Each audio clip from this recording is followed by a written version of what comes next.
The Ben Heck Show is brought to you by Element 14, the electronic design community and online store built for engineers and hobbyists alike. Join now and browse the store at element14.com. Greetings, my friends. You are here because you are interested in the unknown, the unexplainable. That is why you are here. And now, for the first time ever, we bring you the full story of how to build a see-through portal t-shirt right here on the Ben Heck Show. In the year 2000, Ben Heckendorn built his first mod. We can rebuild it. Smaller, better, portable. Since then, he has continued his work, helping those in need with creative new projects.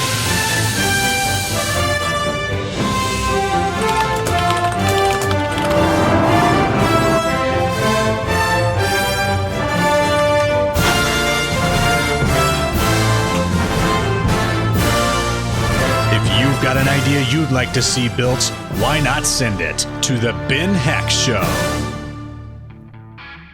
Hello and welcome back to the Ben Heck Show. On today's episode, we're going to... Hold on, getting a call. Hello? Hey Ben, it's your friend Jason Jones. You still doing that show? Yeah, actually I'm recording it right now. Sweet. Hey, I was thinking you should do a see-through Portal shirt based off the classic game, also called Portal. You know, the one with the cake that lies? You know, that actually sounds like a pretty cool idea. It would be great for a Halloween costume or maybe something to wear to a game convention. Nice. Well, I'll let you get to it then. Oh no, you're coming over here and helping. No. A little background. Portal was a video game created by Valve in 2007. The premise of the game was your character shot these portals, or doors, through materials, and she could travel through them to solve puzzles. Our idea is to create a t-shirt/costume that will replicate this idea in a fun and exciting way. Okay, let's take a look at the theory of operation for this project. Okay, here's our subject. They've got on a white t-shirt. I picked white because it'll kind of look like the environment in Portal. And there's going to be a portal here in the center. And what we're going to do is we're going to be able to see through the shirt. So if there's some mountains or bar goers or festival goers or whatever behind this person, you'll see it through the shirt. Okay, here's a side view of the person's torso. The plan is to have an LCD screen here, the largest we can get, and still have it be something that you can fit on your chest. It'll be here and it'll be projecting the image that is captured by a little CCD camera back here. So light comes in, goes right through the person. And then down here, you've got a battery pack that'll power it, probably 12 volts. We want something that lasts for, maybe at least 3 hours. The person can turn it on and off when need be, but this is the basic system. Camera, battery, LCD. Okay, well here's the camera we got. It's a Defender Security. All right, so let's take a look at this. Cord assembly. Power and video. So this is what's going to go out to the LCD, and this is what goes to the power supply. Power is almost always red, and that's almost always 5 volts. Yellow sometimes can mean 12 volts, but in this case we know that it means video. Okay, here's the CCD camera itself. It actually looks very similar to what's in the Xbox 360's little Vision camera. See, it's just a little camera package. All in one, so this will be pretty easy for us. It's even got a lens cap. And this screw here, let's try that. Yep, that's what changes the focus. Okay, now it's time to test this little camera. I didn't have the right adapter to go from this plug to a standard RCA, so I've just hooked it up using some jumpers. I didn't hack it up yet because just in case this thing doesn't work, I want to still be able to return it or use it for something else. Then for a power supply, it needs 12 volts. So I've actually got this Atari Jaguar power supply, so hopefully that won't jinx us. Okay, we're ready to do a test. I've hooked it up to my TV here. Let's see. I'm gonna power it up and see what happens. That boots pretty quickly. Okay, so what I'm gonna do with the focus on this is set it to a distance I think would be useful. See that wooden thing over there? That's my amazing eye table. And that's about 5 feet from the camera. So I think that'd be a good focal distance. I'm going to adjust the lens until that's in focus, and then I'm going to lock it down. Video quality doesn't look so hot on this giant TV, but when it's in a small LCD, I think it'll look just fine. Okay, now it's time to hook up the LCD to our battery pack and see if they'll all work together, and then also see how much power it takes. All right, so as you can see, the screen here is wired in parallel with the camera. So we're going to hook the positive voltage from the battery pack into our multimeter, switch the multimeter to display current. So we switch it over to the current input and switch this to amps, so we'll see how much power it's taking.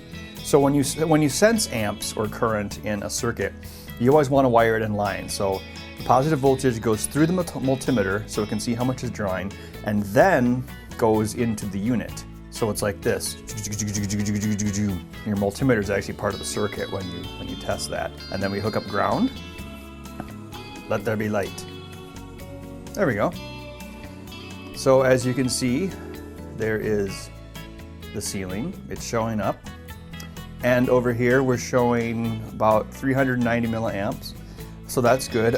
We've got 2100 milliamp hour batteries. So in theory, you should get what? 2100 divided by 400 is approximately 5. I highly doubt you get that much, but you probably get at least 3 guaranteed, depending on the charge of the battery. Now let's take a break from our viewer challenge and work on the Xbox 360 laptop some more. In today's episode, we're going to be modifying the LCD screen so that we can put it into the laptop, as well as starting some of the other wiring.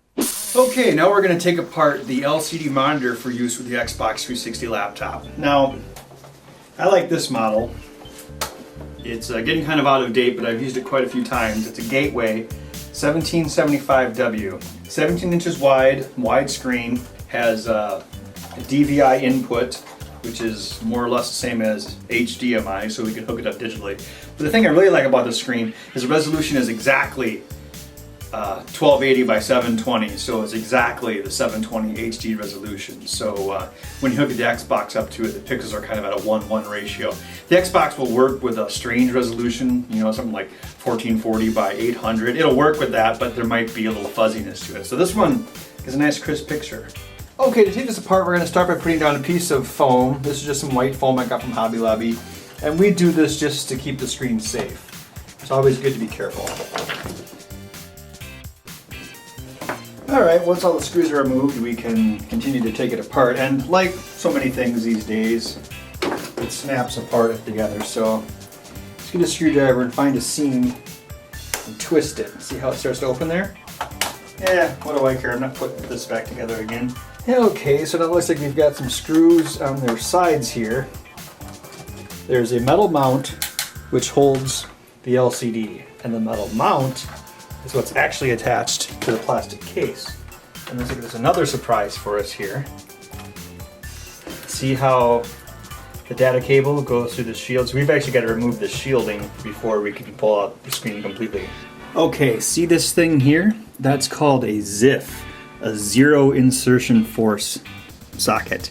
So it's important to undo this carefully or you'll ruin it. So the way I usually do is take a flathead screwdriver, twist up on one side, it flips up, and then you can pull the ribbon cable out. Okay, well here's the 3 parts of the LCD all together. Power, driver, screen. And the next step, we'll modify these things so that we can use it with our portable. Alright, so I'm going to use a Dremel to knock down these tabs a little bit. When you're desoldering, there's less mass to pull through the circuit board, less you have to heat. Okay, here's the part that's going to make some of you cringe. A blowtorch like this is a lot cheaper than a hot air station.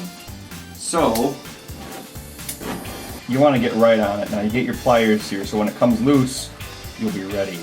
Don't get too close because you don't want to destroy the traces. Come on. Yeah! Give it to me, baby! Yeah! Go for it! Yeah! Swish! 3 points! Okay, the driver board here. Now what we need to do is split this into 2 parts for our Xbox 360 laptop. Now let's take a look at this board here. Now clearly you can see the white line up here which shows the AC-DC separation, but we also need to split off this. So if you look right here, you'll see there's a big ground plane here and here. And then you've got power coming from the DC over to the converter. So we should be able to cut it right through here. Okay, take a look. We've got a scrape here from the knife. And right here I've dremeled this corner. And then we have the knife again. I didn't Dremel the whole thing because Even I really don't care for that much dust inhalation. So now we just kind of bend it here. Hear that snap? And then bend it down here. Keep your thumbs under it, so when it snaps right where the line is, because you don't want to crack or break the circuit board under the surface mount components. Now that the circuit board is split, we have to make sure we reconnect the ground connections as need be. There's quite a few of them. You can see 3 here, and then there were 2 here. Okay, I've got the bulb inverter all set. It's got a 12-volt line attached. It's got the bulb enable attached, and it's got ground attached as we discussed. So this is ready to go into the top of the LCD, so we're going to move on to installing the parts into the lid we routed. Now, around the edges, there is a little bit of gap on the design, so I'm going to actually use some of this self-adhesive foam I got at Hobby Lobby. Must buy all of it! It's great, you can use it for all sorts of stuff. Padding, spacing. See how it just fits in there nice and tight? Okay, let's start putting parts in this board. You might remember the driver board and the socket. Get in there! Okay, so that's hooked up, so now we're going to insulate it against the metal here. So I've got this plastic I pulled off of something, I don't remember what. But I'm going green and recycling it. Okay, we've got the driver board and the light board both wired up, and they're wired to each other. So the next step will be to take this HDMI to DVI conversion cable and hook it up manually. There's 4 pair of twisted data cables, and each one has a colored wire and a white wire. And there's red, green, blue, and brown. So we've got to separate these into bundles so we can lay them down flat. Here's a close-up. I've taken the red, green, and blue ones and putting them on the left because most of the data goes right here. And the last one, the brown, is pulled out this way so it goes to the right. Also, all these loose wires, these are like data, hot plug connect, etc. These all go to the right as well. Here's a close-up of one of the connections. We've got the white wire on the left, the colored wire in the middle, and the ground on the right. And we wired this very carefully, and it should work. Okay, now we've got the funky foam all around the unit, so when we put on the lid, the back of the lid will push against the LCD, so the LCD will be tight in place. Hey, this Xbox 360 laptop's actually starting to look like a laptop. In the next episode, we'll continue wiring it and we'll be a lot closer to the finish. Now, let's get back to the viewer challenge. Brad? Wait a minute. You're not Jones. What happened to Jones? Something about some Mass Effect 5, Fallout 3, I don't know. Nobody's seen him for a week. Oh my gosh, it must be that Halo Reach game that came out. That could be it. If you've seen Jason Jones, please call our hotline below. You can help save his life. Alright, well anyway, I brought all the parts we need to put together the Portal shirt. Bunch of funky foam, which is great. Beef jerky, perfect, yes. Lots of Velcro. And then over here, I've got some screws, felt, straps. There's sort of hardware. Yeah. Okay, well we got this pattern here, which shows the largest oval we can fit onto the LCD. So The bigger the portal, the better. all right, so we've cut apart the pattern and taped it to the LCD so it fits. Right? So we can see how the oval is going to show through. So let's put it where we want it, and then we'll tape this and hinge it. That way we can cut through the paper and remove the LCD. So, all right, know when to say when. Coming down just a hair. That's good right there. How's it? Perfect. Oh, that's perfect? I think that's good. All right. Ta-da! An oval. Now that's how you make a pattern. Remember, a sharp knife is a safe knife. Because if your knife is dull, you push unnecessarily hard, and then it can slip, and that's when you cut yourself. All right, we just need to put that Velcro around the oval on the inside. What's wrong? It's not adhesive back. What are we gonna do? We need a glue gun. Portable workbench.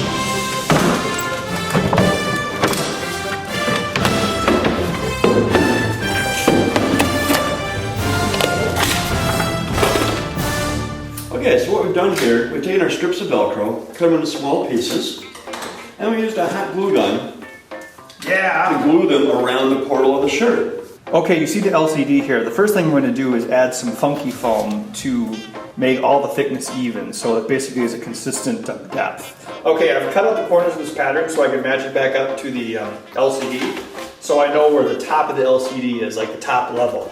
Oh, hot glue, you are my friend.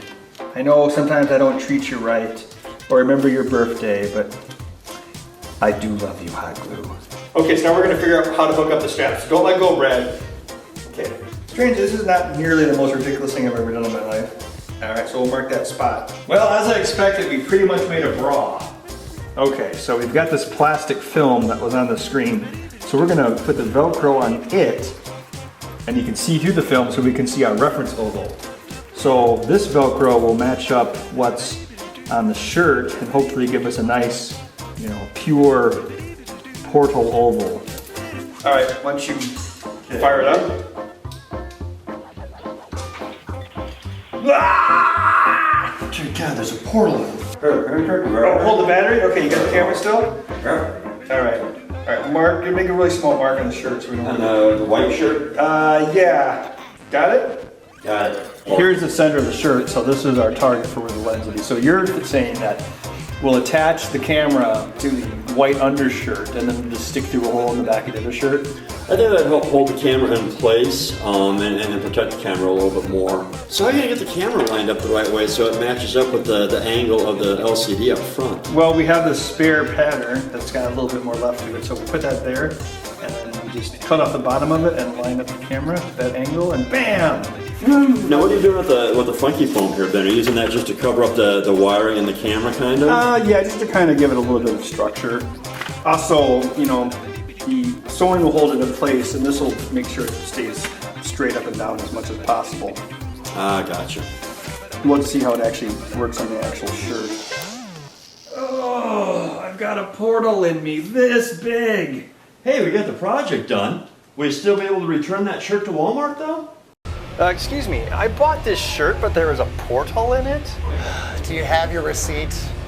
That's all the time we have for today. Be sure to tune in next time as we build a laptop you can actually comfortably use in the coach section of an airplane. I know it sounds daunting, but we're gonna try and find the way. We'll see you then. The Ben Heck Show is made possible by our sponsors at Element 14. For more information on all my projects and for a list of all the parts I used today, visit element14.com. Visit their community in the Ben Heck Show group using the URL below. Join me there to get more details about a chance to win the Xbox 360 laptop we're building. We'll see you next time.